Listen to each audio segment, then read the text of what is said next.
Okay guys, ito na yung ating ginisang upo with corned beef. Yum! Hi guys! Welcome back to my YouTube channel. Today's vlog, magluluto tayo ng ginisang upo. Nahiwa ko na itong mga upo. Ito guys. So, bibili na lang ako ng panggisa. Meron na akong dito, kamatis at saka bawang. Bibili na lang ako ng sibuyas, and ang ilalagay ko kasi dyan is corned beef. So, bili na lang tayo sa tindahan. Tada!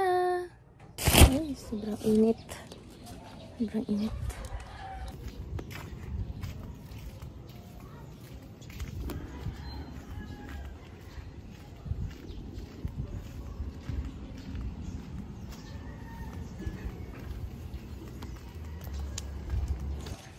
Grabe kainit guys. Sobrang kainit.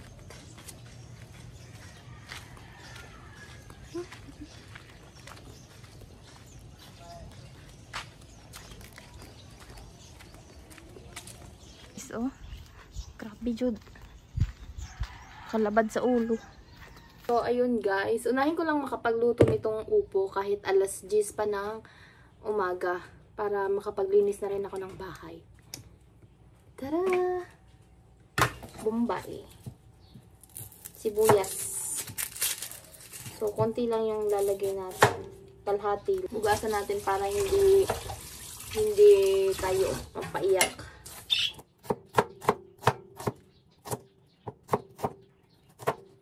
Bulok na. Hindi na ito pwede kasi bulok na. Siyempre, lagyan natin ng bawang.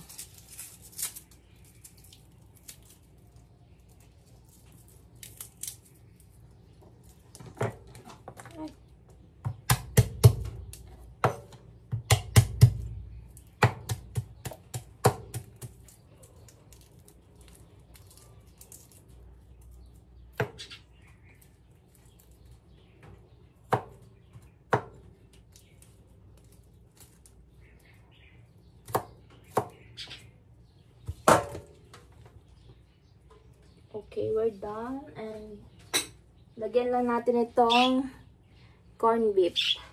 Lagyan lang natin itong corned beef.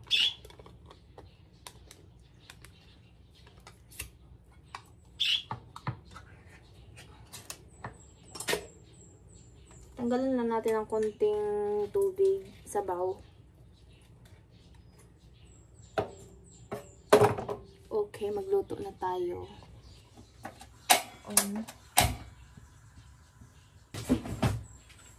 Unahin natin gisahin itong kasi may mantika ito guys. Meron na siyang mantika kaya hindi na ako naglalagay ng mantika.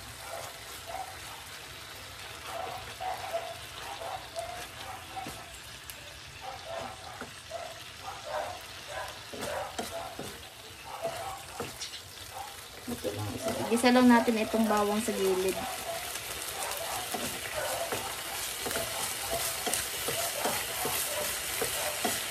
Okay lang na hindi matusta. Nakakapait kasi kapag tustang-tusta yung bawang.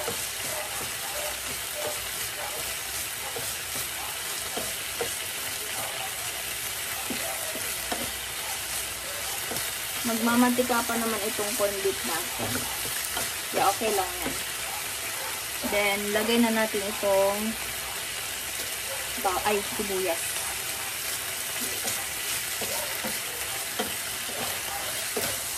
Tapos ihalo na natin dyan.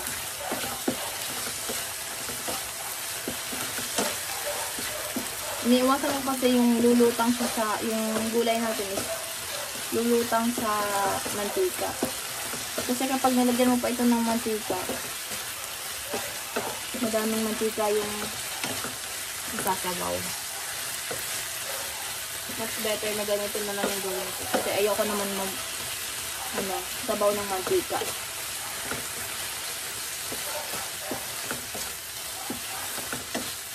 So, patay lang natin siya ng bonggang-bongga.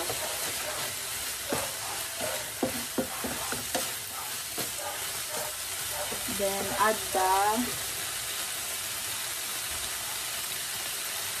add the peppers.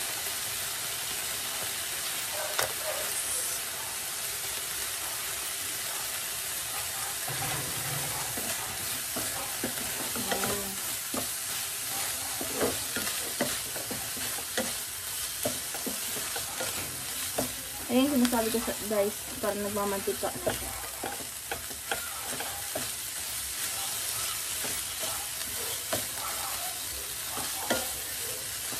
Then, we will add the, I will add this gulay na.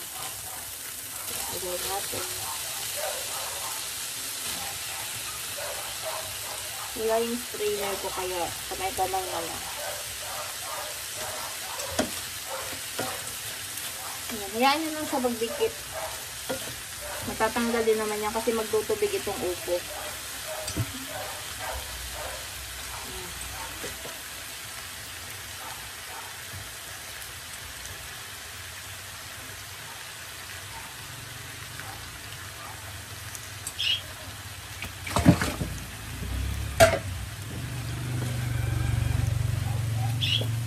Then, ilagay na din natin yung lalagyan natin yung oyster sauce.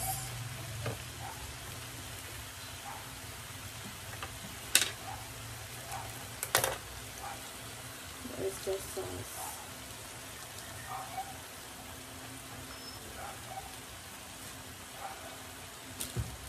Konting Maggi sarap.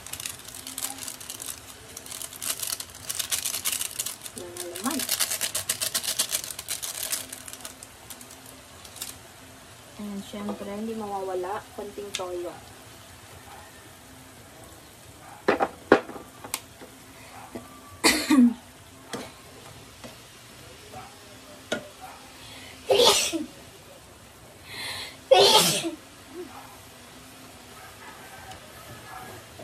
Ayan, pansin nyo guys, nagtutubig na. Hayaan na natin siya mag-simmer dyan. Haluin lang natin ng konti.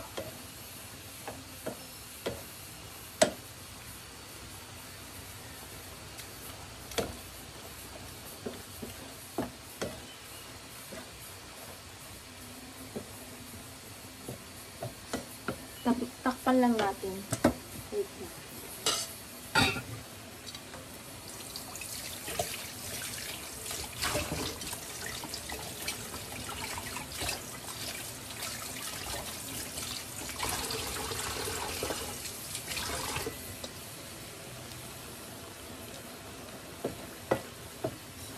Ito na lang patakip natin. Okay lang pa, kahit hindi cover lahat. At least magtutubig pa yan.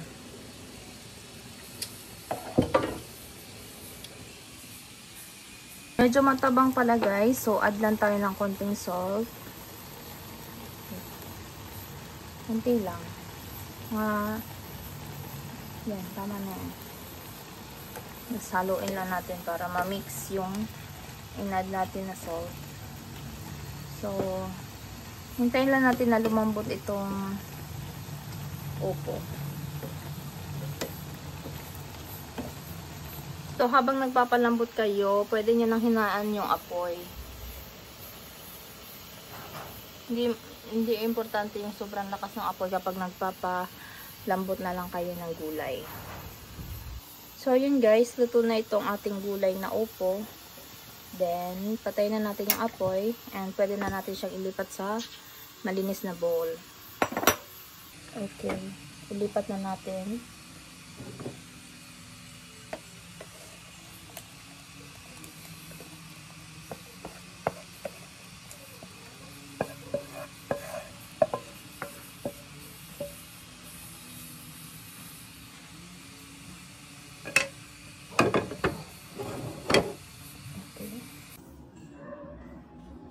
Okay guys, ito na yung ating ginisang upo with corned beef.